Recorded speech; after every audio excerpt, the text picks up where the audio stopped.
আসসালামু আলাইকুম ওয়া রাহমাতুল্লাহি ওয়া বারাকাতুহু নাহমাদুহু ওয়া নুসাল্লি আলা রাসূলিল কারীম আম্মা বা'দ ফাআউযু বিল্লাহি মিনাশ শাইতানির রাজীম বিসমিল্লাহির রহমানির রহিম আলহামদুলিল্লাহ আল্লাহ তাআলার কাছে লাখো লাখো শুকরিয়া। এই তীব্র গরমের মধ্যে আল্লাহ তাআলা আমাদেরকে সুস্থতা রেখেছেন, এজন্য হাজারো শুকরিয়া। কারণ আল্লাহর কাছে যদি নিয়ামত পাওয়ার পরে শুকরিয়া আদায় না করে আল্লাহ তাআলা রাগান্বিত হয়ে যান, আর যদি শুকরিয়া আদায় করে আল্লাহ তাআলা নিয়ামতকে বাড়িয়ে দেন। যাই হোক, আমি আপনাদের সামনে আলোচনা করব শুধু কোরআন মানবো হাদিস মানবো না এই নিয়ে কথা বলবো। কিয়ামত যত ঘনিয়ে আসতেছে আমাদের নিকট, কিয়ামত যত ঘনিয়ে আসতেছে এত জাহেলিয়াতের যুগ ঘনিয়ে আসতেছে। জাহেলিয়াতের যুগ কেন বলবো, মানে এমন অবস্থায় এসেছে যে শুধু কোরআন মানলে চলবে, হাদিস মানার দরকার নাই, মানে হাদিস বাদ। আমরা কিছু কিছু লোক, আমাদের কিছু কিছু মুসলমান ভাই মনে করেন আমরাই সুন্নতকে গুরুত্ব কম দিতাম, সুন্নতকে এত গুরুত্ব দিতাম না। কেমন? যেমন ফরজ ওয়াজিবকে যত গুরুত্ব দিতাম, না মানলে গুনাহ হবেই, কিন্তু সুন্নত না মানলে তো গুনাহ হবে না, এজন্য গুরুত্ব দিতাম না। যদি সুন্নত না মানলে গুনাহ হতো তাহলে আমরা ফরজ ওয়াজিবের মতো গুরুত্ব দিতাম। হ্যাঁ, সুন্নত না মানলে গুনাহ হবে না তা ঠিক, কিন্তু আমরা সুন্নতকে গুরুত্ব দিতাম না। কিন্তু হাসর ময়দানের দিন আমাদের কে শাফায়াত দান দিবেন? ওই কঠিন মুসিবতের সময় কে আমাদেরকে শাফায়াত দিবে? আল্লাহ তাআলা কাকে নির্দেশ দিবেন? কোন রাসূল সাল্লাল্লাহু আলাইহি সাল্লামকে নির্দেশ দিবেন? আমরা তা জানি, তারপরও আমরা সুন্নতকে গুরুত্ব দিতাম না। আমরা এমন অবস্থায় এসেছি যে সুন্নত মানা দরকারই নেই, সুন্নত মানা দরকার নেই, শুধু কোরআন মানলেই চলবে, হাদিস মানা দরকার নেই, এমন অবস্থায় এসেছি। আমি কথাগুলা বানিয়ে বলতেছি না, আমি কথাগুলা আমার এক মুসলমান ভাইয়ের সাথে এভাবে তর্ক হয়েছে যে শয়তানের ওয়াসওয়াসা থেকে বাঁচতে আমরা জানি আউযু বিল্লাহি মিনাশ শাইতানির রাজীম, শয়তানের ওয়াসওয়াসা থেকে আশ্রয় প্রার্থনা করতেছে। শয়তানের ওয়াসওয়াসা থেকে আমরা এই আউযু বিল্লাহি মিনাশ শাইতানির রাজীম এটা পাঠ করি। একজনে বলল যে আউযু বিল্লাহি মিনাশ শাইতানির রাজীম এটা তো কোরআনে নেই। হ্যাঁ, কোরআনে নেই ঠিক, যেটা কোরআনে সরাসরি আল্লাহ তাআলা বলেন নাই সেটা আমরা মানবো কেন? আমি বলতেছি যে এটা তো হাদিসে আছে। হ্যাঁ, কোরআনে নাই ঠিক আছে, হাদিস তো আছে, তো হাদিসে আছে না, এটা হবে না। যেটা কোরআনে সরাসরি নাই সেটা আমরা মানবো কেন? তার মানে তার কথা হইল যে শুধু কোরআন মানবো, হাদিস মানবো না। এই বিষয় নিয়ে আজকে আমি কয়েকটি কোরআন আয়াত বলবো এবং কিছু আলেমের তথ্য আপনাদের সামনে তুলে ধরবো। আমার কথার মধ্যে যদি কোনো ভুল ত্রুটি হয়ে থাকে ক্ষমা দৃষ্টিতে দেখবেন, আর অবশ্যই ভুল সংশোধনের জন্য কমেন্ট বক্সে জানিয়ে দিবেন। আল্লাহ তাআলা সূরা হাকের মধ্যে বলতেছে, যদি হে নবী সাল্লাল্লাহু আলাইহি সাল্লাম, আল্লাহ তাআলা বলতেছেন যদি নবী সাল্লাল্লাহু আলাইহি সাল্লাম নিজে কোনো কথা বানিয়ে আমার কথা বলে চলাই দিতেন তাহলে আমি তার ডান হাত ধরে ফেলতাম এবং গাড়ের রগ কেটে দিতাম। নাউযুবিল্লাহ। তোমাদের কেউই আমাকে এই কাজ থেকে বিরত রাখতে পারত না। সূরা হাক আয়াত নাম্বার ৪৪, ৪৫, ৪৬, ৪৭। মানে রাসূল সাল্লাল্লাহু আলাইহি সাল্লাম যদি আল্লাহর কথা ভুল ভুল কথা যদি চালাই দিতেন, আল্লাহ তাআলা তার রাসূল সাল্লাল্লাহু আলাইহি ওয়াসাল্লামের ডান হাত ধরে ফেলতেন এবং তার গাড়ের রগ কেটে ফেলতেন। আল্লাহর হাত থেকে কেউ রাসূল সাল্লাল্লাহু আলাইহি ওয়াসাল্লামকে বাঁচাতে পারতো না। কত বড় কথা, কত বড় আল্লাহ তাআলা কথা বললেন কোরআনের মধ্যে। তারপরও কি বলবো হাদিস মানবো না? আরে হাদিস হলো রাসূল সাল্লাল্লাহু আলাইহি সাল্লামের কথা বাণী। হাদিস মানে রাসূল সাল্লাল্লাহু আলাইহি সাল্লামের কথা বা বাণী। অন্য আয়াতে আল্লাহ তাআলা বলেন, বিসমিল্লাহির রহমানির রহিম, ইন্নাহু লাকাউলু রাসূলিন কারীম, অর্থাৎ নিশ্চয় এই কোরআন একজন সম্মানিত রাসূলের আনিত বাণী। নিশ্চয় এই কোরআন একজন সম্মানিত রাসূলের আনিত বাণী। আয়াত নাম্বার সূরা হক আয়াত নাম্বার 40। আল্লাহ তাআলা অন্য আয়াতে বলেন, এবং আল্লাহ তোমার প্রতি গ্রন্থ হিকমাহ অবতীর্ণ করেছেন এবং তুমি যা জানতে না তিনি তাই তোমাকে শিক্ষা দিয়েছে। আল্লাহ তাআলা আরো বলেন, আল্লাহর আয়াত ও হিকমা এর কথা যা তোমাকে গৃহে পঠিত হয় তা তোমরা স্মরণ রাখবে। নিশ্চয় আল্লাহ অতি সূক্ষ্মদর্শী ও সর্ববিষয়ে অবহিত। এই দুইটা আয়াতে গ্রন্থ, কিতাব এবং হিকমা বুঝিয়েছেন কোরআন ও হাদিস। হিকমা মানে হাদিস, রাসূল সাল্লাল্লাহু আলাইহি সাল্লামের যে হিকমা, আল্লাহ তাআলা যে হিকমা দিয়েছেন রাসূল সাল্লাল্লাহু আলাইহি সাল্লামের মধ্যে যে হিকমা, এটা হাদিস বুঝিয়েছেন, কোরআন ও হাদিস। সূরা আহজাব আয়াত নাম্বার 34।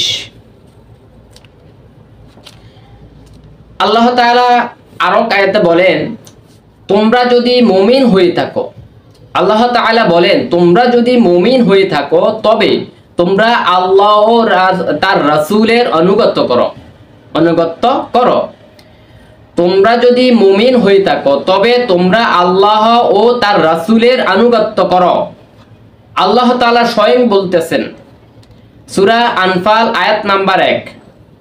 আল্লাহ তাআলা আরো আয়াতে বলেন, যে ব্যক্তি রাসূলের আনুগত্য করলো সে যেন আল্লাহর আনুগত্য করলো, আর যে ব্যক্তি মুখ ফিরে নিল, যাই হোক তাদের উপর তো আমি তোমাকে পাহারাদার বানিয়ে পাঠাইনি।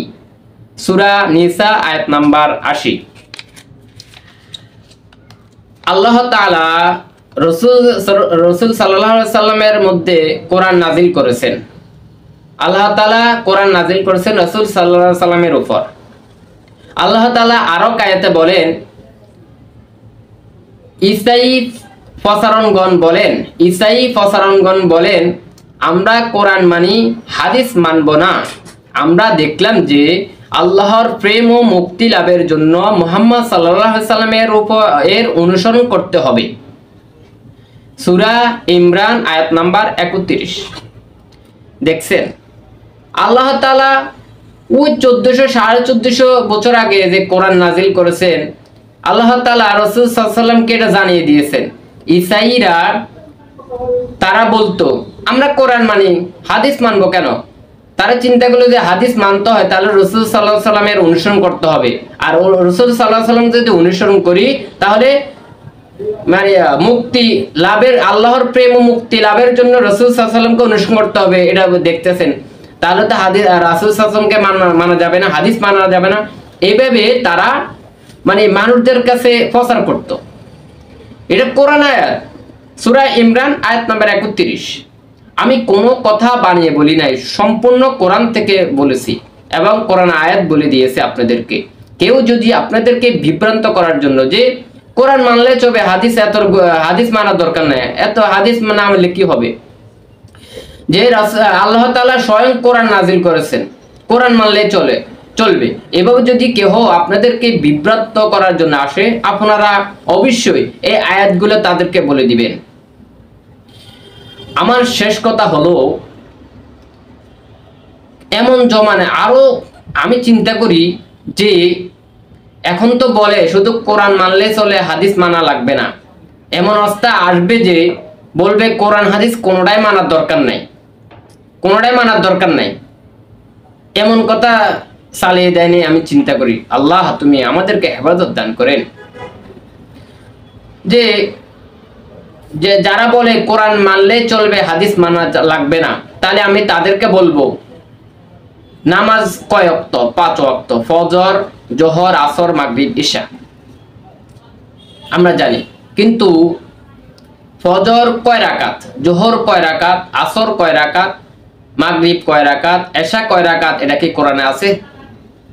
যদি কোরআন মানলে চলবে তাহলে এই নামাজ কয় ওয়াক্ত, নামাজের কোন ওয়াক্ত কত রাকাত, এটা কি কোরআনে আছে? নাই, কোরআনে নাই। তাহলে কিভাবে হবে? নামাজ পড়বো না?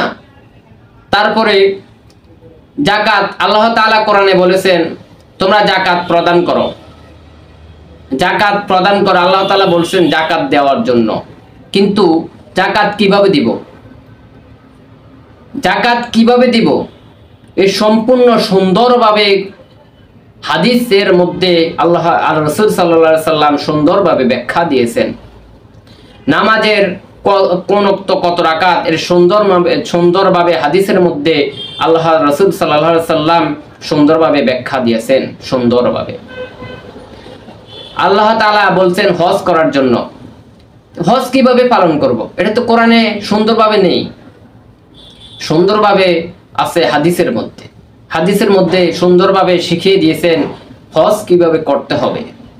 এবং অসংখ্য অসংখ্য মানে অসংখ্য অসংখ্য জিনিস আছে যে কোরআনে শুধু আল্লাহ তাআলা নির্দেশ দিয়েছেন আর সুন্দরভাবে ব্যাখ্যা দিয়েছেন হাদিসের মধ্যে। সুবহানাল্লাহ, সুবহান। যারা বলে কোরআন মানলে চলে, হাদিস মানা লাগবে না, সম্পূর্ণ বিভ্রান্তিকর। তারা হলো শয়তান। শয়তান তাদের শয়তান রূপে আপনাদেরকে আমাদেরকে মানে বিভ্রান্তে আমাদেরকে জাহান্নামে নেওয়ার জন্য এটা একটা চক্রান্ত। রাসূল সাল্লাল্লাহু আলাইহি সাল্লাম শেষ ভাষণে বলেছেন যে তোমরা কোরআন হাদিস মানবে, আমার এই কোরআন হাদিস তোমরা আঁকড়িয়ে ধরো। যদি আঁকড়িয়ে ধরতে পারো তোমরা কোনোদিন গোমরাহ হবে না। আর সেই কথাই চলে আসছে কোরআন মানলে চলে, হাদিস মানা লাগবে না। তাহলে আমরা অবশ্যই গোমরাহের দিকে চলে যাইতেছি। এসব শয়তানদেরকে আপনাদের কাছে সরাসরি এই গোমরাহীদেরকে, যারা বলে কোরআন মানলে চলে, হাদিস মানা লাগবে না, এই বড় বড় আপনারা কি করবেন? আপনারা যদি উত্তর দিতে না পারেন, বড় বড় বিজ্ঞ আলেমদেরকে বড় বড় বিজ্ঞ আলেমদের কাছে আপনারা নিয়ে যাবেন। আর আমি বলবো, শেষ কথা বলবো, আপনারা বড় বড় হক্কানি আলেমদের সোহবতে নিয়ে যান। আপনারা আলেমদের সোহবতে হয়ে যান। আলেমদের সোহবতে যদি থাকতে পারেন তাহলে কোনো শয়তান, কোনো কেউই আপনাদেরকে বিভ্রান্ত করতে পারবে না। আপনারা কোনো কিছু বিভ্রান্ত হয়ে যাবেন, হক্কানি আলেমদের কাছে যে বলবেন, সুন্দর সমাধান করে দিবেন। হক্কানি আলেম ছাড়া কোনোদিন আমরা সঠিক পথে চলতে পারবেন না। কারণ আপনারা সঠিক কোনো কিছু জানতে হবে আলেমদের কাছে। কারণ আলেমরাই এই 20 বছর 25 বছর এই কিতাব কত কষ্ট করে তারা লেখাপড়া করেছেন। কারণ রাসূল সাল্লাল্লাহু আলাইহি সাল্লাম বলেছেন ওয়ারাসাতুল আম্বিয়া, যে তোমরা আমাকে পাও নাই, আমার সাহাবীদেরকে পাও নাই, তাবেঈনকে পাও নাই, তোমরা আলেমদেরকে পাবে, আলেমদের অনুসরণ করবে। আলেমদের অনুসরণ করলে আমার রাসূল সাল্লাল্লাহু আলাইহি সাল্লামের অনুসরণ করবে।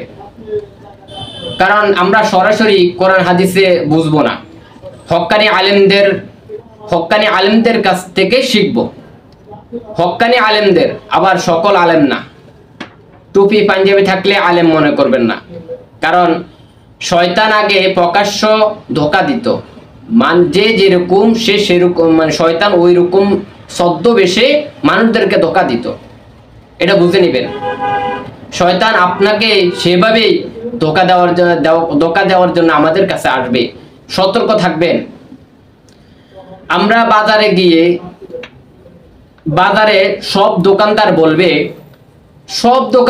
আমার জিনিস ভালো, আমার জিনিস ভালো, আমার জিনিস ভালো, কিন্তু আপনি সকল দোকান জিনিস বাছাই করে আপনি কেনাকাটা করেন, ওগুলি বুঝতে পারেন, আর ইসলাম নিয়ে আপনি চিন্তা মানে বুঝতে পারবেন না, এটা তো হবে না। আপনাকে ইসলাম নিয়ে চিন্তা ভাবনা আপনাকে বুঝতে হবে কোনটা ভালো কোনটা খারাপ। এজন্য হক্কানি আলেমদের সোহবত হয়ে যান, আলেমদের বিরোধিতা করবেন না। এখন আমি কিছু কিছু বড় বড় আলেমদের এই কোরআন মানবো হাদিস মানবো না এ নিয়ে কিছু তথ্য তুলে ধরবো। আপনাকে আমাকে কোরআন দিয়ে বুঝিয়ে দিতে হবে। আপনি যদি বলেন হ্যাঁ এটা কোরআনে নাই কিভাবে করবেন, কোরআনে না থাকলে আমি করবো না। আপনাকে কোরআন থেকে আমাকে দেখিয়ে দিতে হবে যে এটা কোরআনে আছে। আপনাদেরকে কেউ ফেসবুকে দাওয়াত দিলে নগদ বলবেন যে ইবনে মাজার 12 নম্বর হাদিসে নবীজি বলছে। কি বলছে? একটা জামানা আসবে যে জামানায় মানুষ আমারে আপনারে শুধু কোরআন দিয়ে ধোঁকা দিতে চাইবে আর বলবে হাদিসের কোনো দরকার নাই। নাউজুবিল্লাহ বলেন। কোরআনে একটা বিধান নাই, সেটার বিপরীতে আপনি যদি 100টা সহিহ হাদিসও আনেন তার কোনো মূল্য নেই। অর্থাৎ আল্লাহর কিতাবে নাই এমন বিধান যদি আপনি 100 মানে এমন কোন শর্ত যদি আপনি 100 আরোপ করেন, সেই শর্তের কোনো মূল্য নেই। কারণ আল্লাহর বিধানের বাইরে আমি আর কোন নামে আর কোন যেই সংজ্ঞাই আপনি বানান সেটাকে আমি মানে ধর্মের বিধান হিসাবে মানতে পারি না। আল্লাহর বিধানের বাইরে আর কোনো কিছু আপনাকে আমাকে কোরআন দিয়ে বুঝিয়ে দিতে হবে। আপনি যদি বলেন হ্যাঁ এটা কোরআনে নাই কিভাবে করবেন, কোরআনে না থাকলে আমি করবো না। আপনাকে কোরআন থেকে আমাকে দেখিয়ে দিতে হবে যে এটা কোরআনে আছে। হ্যাঁ, কোরআন গবেষণা করে আপনাকে এটা প্রুভ করতে হবে, বের করতে হবে। তো কোরআন সম্পূর্ণ পরিপূর্ণ এবং কোরআন একমাত্র বিধান। কোরআন বহির্ভূত কোনো কিছুকে ধর্মের বিধান হিসাবে অনুমোদন দেন। এমন একটা জামানা আসবে যে জামানায় মানুষ আমারে আপনারে শুধু কোরআন দিয়ে ধোঁকা দিতে চাইবে আর বলবে হাদিসের কোনো দরকার নাই। নাউজুবিল্লাহ বলেন। কিতাবের নাম ইবনে মাজাহ, হাদিস নাম্বার 12। আপনাদেরকে কেউ ফেসবুকে দাওয়াত দিলে নগদ বলবেন যে ইবনে মাজার 12 নম্বর হাদিসে নবীজি বলছে। কি বলছে? ক্বালা রাসূলুল্লাহ সাল্লাল্লাহু আলাইহি ওয়াসাল্লাম, আল্লাহ নবী বলেন ইউশিকুর রাজুলু মুত্তাকিআন আলা আরিকাতি, এমন একটা জামানা আসবে যে জামানায় মানুষ সিংহাসনের উপর আসন দিয়ে বসবে। ইউহাদ্দিসু বিহাদিসিম মিন্নি, আমার হাদিস তার সামনে পেশ করা হবে। হাদিসের দাওয়াত দেওয়ার পর ওই ব্যক্তি বলবে বাইনানা ওয়া বাইনাকুম কিতাবুল্লাহ, আমাদের মাঝে কোরআন আছে, কোরআন থাকতে হাদিসের কি দরকার? বলেন নাউজুবিল্লাহ। এই লোকরে হাদিস বললে বলবে হাদিসের কি দরকার, কোরআনই তো যথেষ্ট। আবার আপনারে বুঝাবে ফামা ওয়াজাদনা ফীহি মিন হারামিন হারামনা, কোরআনের হারাম মানলেই তো হয়। ওয়া মা ওয়াজাদনা ফীহি মিন হালালিন ইস্তাহলালনা, কোরআনের হালাল হালাল মানলাম, কোরআনের হারাম হারাম মানলাম, হাদিসের কি প্রয়োজন? এবার আমার আপনার জবাব হবে তুমি যদি হাদিস না মানো, আল্লাহ নবী বলে দিয়েছেন আলা ওয়া ইন্নামা হাররামা রাসূলুল্লাহ মিসলু মা হাররামাল্লাহ, শোনো তোমরা, আমি নবী যা হারাম করেছি আমার হারাম করা আল্লাহর হারাম করার মতো হারাম হয়ে যায়। তাহলে আমার হারাম করা আল্লাহর হারাম করার মতো, আমার হালাল করা আল্লাহর হালাল করার মতো। তাহলে বলেন, তাহলে নবী আমাদেরকে কয় জিনিস দিয়ে গেছেন? দুইটা, কোরআন সুন্নাহ। বলেন কোরআন সুন্নাহ। জানতে চেয়েছেন যারা শুধু কোরআন মানে হাদিস অস্বীকার করে তাদের পর ইসলাম শরিয়া কি বলে। ইসলাম শরিয়ার দৃষ্টিকোণ থেকে তারা দিকভ্রান্ত এবং পথভ্রষ্ট, তারা সঠিক পথের উপরে নেই, তারা গুমরাহ, এতে কোনো সন্দেহ নাই। কারণ শুধুমাত্র কোরআন মানা এটা কখনো কোরআন মেনে পরিপূর্ণভাবে ইসলামকে ফলো করা মানা এটা কোনোদিনই সম্ভব না, মেনে চলা কোনোদিন সম্ভব নয়। আজকাল যারা কোরআনকে শুধু মানে আহলে কোরআন, এরা হাদিসকে অস্বীকার করে, তারা অবশ্য কোরআনের ব্যাখ্যার জন্য যে পরিমাণ হাদিসের দরকার তাদের মন মতো বাছাই করে করে সেগুলোকে নেন, আর বাকিগুলো বিশুদ্ধ সনদে সূত্রে বর্ণিত হলে সেগুলোকে তারা অস্বীকার করে। এগুলো আসলে ইসলামকে অস্বীকার করার নামান্তর। কারণ যখন মানুষ হাদিসকে অস্বীকার করবে তখন ইসলামের একটা অনেক বড় একটা ব্যাপক একটা সূত্র থেকে মানুষ দূরে সরে যাবে। শুধু কোরআনকে মানার নাম দিয়ে আস্তে আস্তে আস্তে মানুষকে ইসলাম থেকে দূরে সরানো যাবে, এবং এটা সন্দেহাতীতভাবে একটা পর্যায়ে গিয়ে হয় মানুষকে বিভ্রান্তির চরম পর্যায়ে নিয়ে নাস্তিক্যবাদে নিয়ে যেতে পারে, অথবা শুধু তথাকথিত কোরআন অনুসরণ করব, হাদিস অনুসরণ করব না, কারণ সেটি বিশুদ্ধভাবে আসছে কিনা টেনে সন্দেহ আছে, এই কথাগুলো যারা বলেন তারা মূলত সারা বিশ্বের যত ওলামা একরাম আছেন, যত ইসলামিক বই পুস্তক আছে, সবগুলোর উপর নির্ভরতাকে তারা তুলে দিতে চান।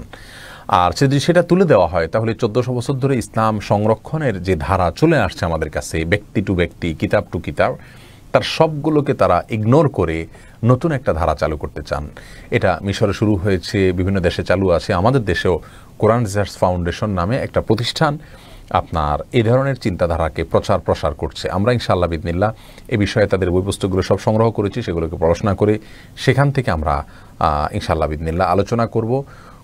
কোরআনকে শুধুমাত্র মানবেন, হাদিসকে মানবেন না, এটা কোনোদিনই সম্ভব না। কোরআনে আপনি 5 ওয়াক্ত সালাত দূরের কথা আজানটাই খুঁজে পাবেন না, এবং 5 ওয়াক্ত সালাতের বিবরণের কোনো কিছু আপনি পাবেন না। সেটা আপনি হাদিস ছাড়া কিভাবে পাবেন?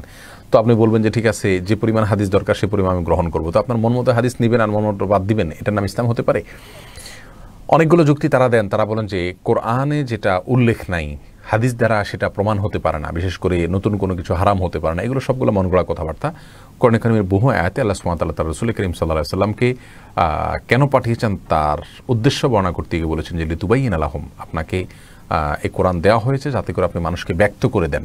তো তিনি ব্যক্ত করে দিবেন সেটাই তো হাদিস, তিনি ব্যাখ্যা করে দিবেন সেটাই তো হাদিস। সেটা যদি অস্বীকার করা হয় তাহলে তার আগমনের মানে কি থাকলো? তাহলে তো আল্লাহ সুবহানাহু ওয়া তাআলা আসমান থেকে জিবরিল দিয়ে একটা কোরআন পাঠিয়ে দিলে হতো, যেমনটি মক্কার কাফেররা মুশরিকরা চাইছিল। যাই হোক, এটি বিভ্রান্ত কথা এবং দাবি, এতে কোনো সন্দেহ নেই। আমরা বিস্তারিত বিষয়ে কথা বলবো ইনশাআল্লাহ বিদনিল্লাহ। বেস কি, ইসলামের ভিত্তি কি? কোরআন এবং হাদিস। যদি কেউ বলে আমি কোরআন মানি হাদিস মানি না, সুস্পষ্ট কাফের। কেউ যদি বলে আমি কোরআন মানি নবীর হাদিস মানি না, সুস্পষ্ট কাফের, কোনো সন্দেহ নাই। সন্দেহ আছে? কোরআন এবং হাদিস এই দুটো পিলারের উপরে দাঁড়িয়ে আছে ইসলাম। ইজমা কিয়াস আছে, কিন্তু মূল থিম হচ্ছে কোরআন এবং হাদিস, এর উপর দাঁড়িয়ে আছে ইসলাম। এটাই একমাত্র দিন আল্লাহর কাছে যেখানে সমস্ত বিষয়ের সমাধান আছে। এর বাইরে অন্য কোনো দিন কেউ যদি খোঁজে কোশ্চিনকালেও কবুল করা হবে না। এবং আরো একটা শর্ত আছে, কোরআন এবং হাদিস যেভাবে নবীজি বুঝেছেন, তার সাহাবীরা বুঝেছে, ওইভাবেই বুঝতে হবে, নতুন কোনো বুঝ চলবে না। কথা কি বুঝতে পারেন নাই?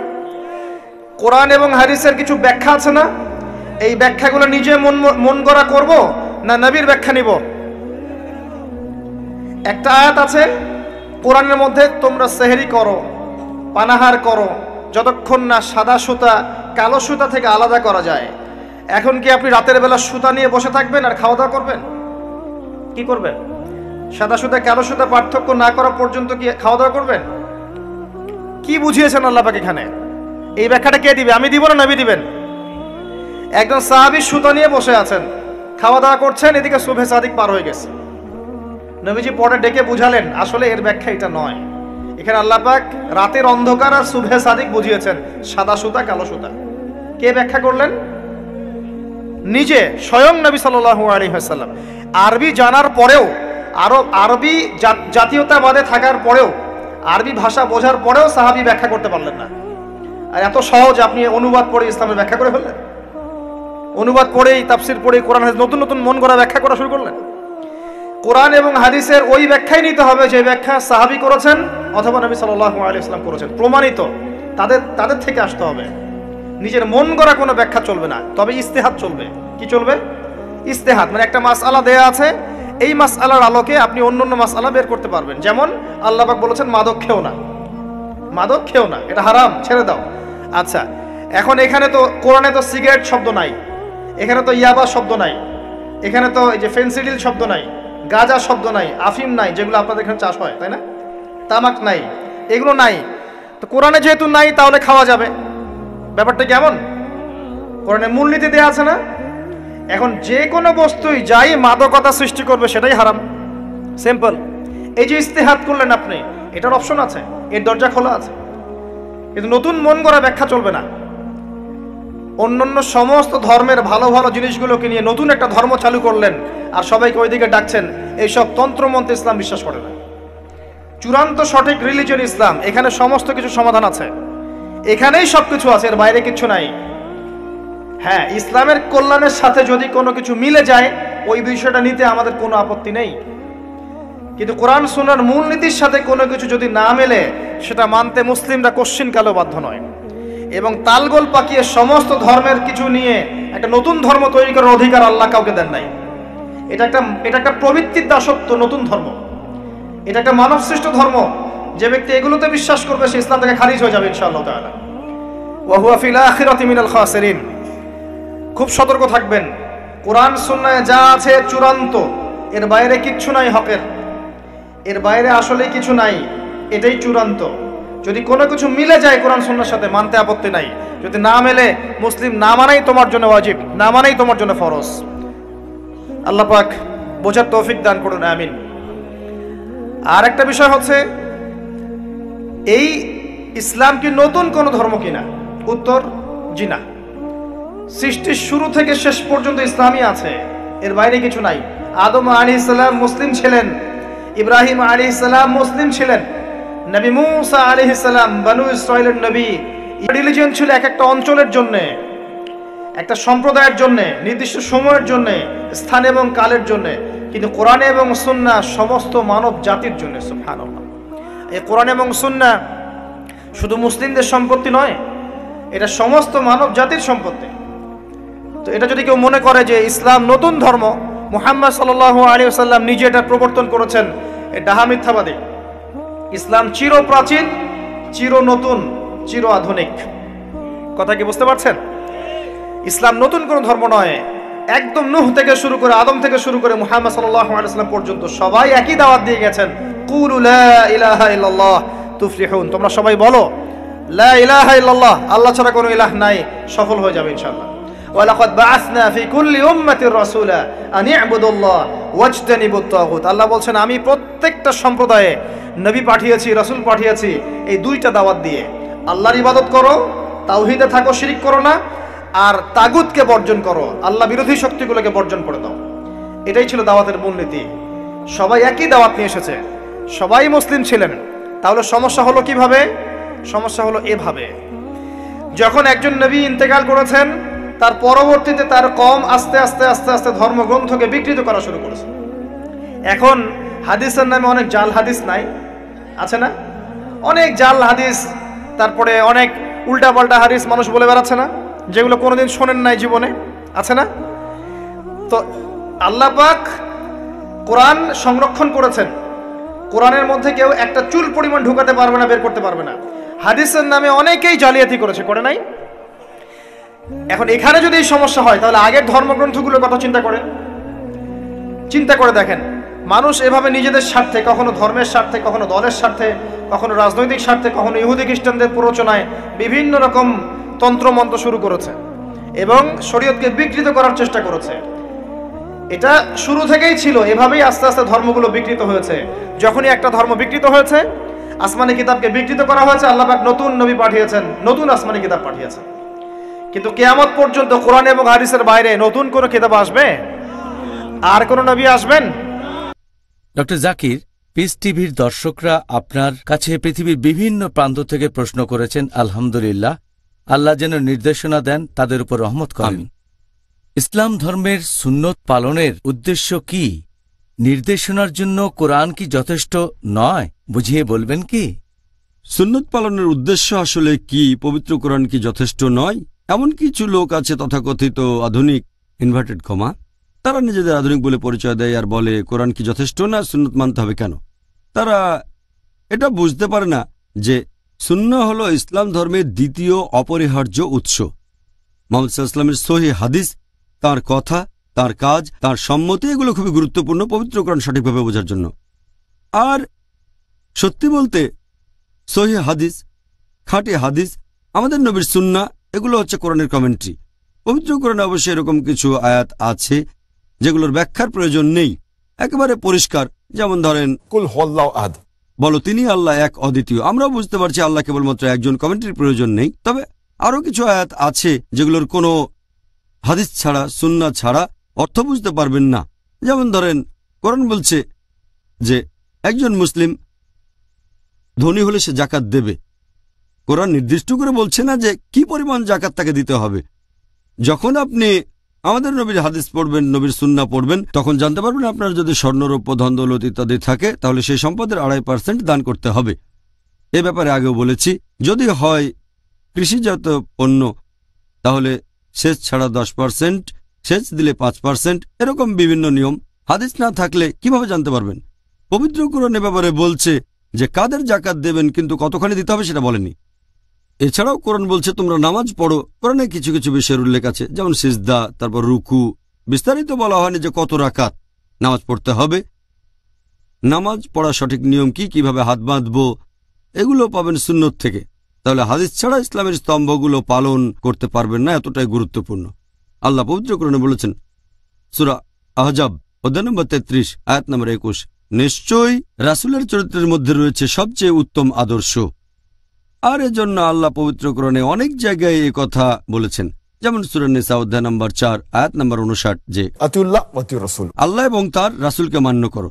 তার মানে যদি আল্লাহকে মেনে চলতে চান তাহলে রাসূলকেও মানতে হবে, আর রাসূলকে মানা মানে আল্লাহ সুবহানাহু ওয়া তাআলাকে মেনে চলা। সেজন্য সুন্নাহ হলো অপরিহার্য। কোরআনের কিছু আয়াত আছে যেগুলোর ব্যাখ্যা আমরা কোরআনের ভেতরেই পাবো।